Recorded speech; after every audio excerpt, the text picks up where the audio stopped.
Hello, everyone, and welcome to Study Melbourne Career Catalyst networking event.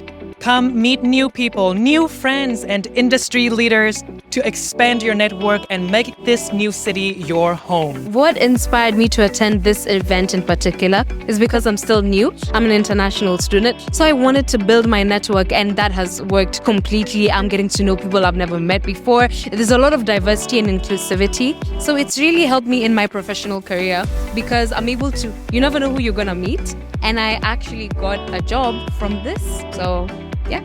Students come here from all over the world, and we don't have relatives in the same network, social or professional, like we do back at home. So this is a great chance for students to actually hear different stories, get out of our very stressed mindset for a little bit and hear that, there are people doing really well out there, and they get to be inspired, they get to inspire others, and these stories are the bond that make a community.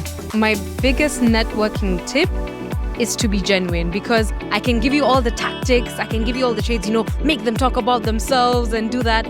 But if you're genuinely curious and genuinely interested in what this person has been through or where they're from, what they're studying, it opens up so much that you can talk about. So that's maybe my little tactic that I would give. Yeah.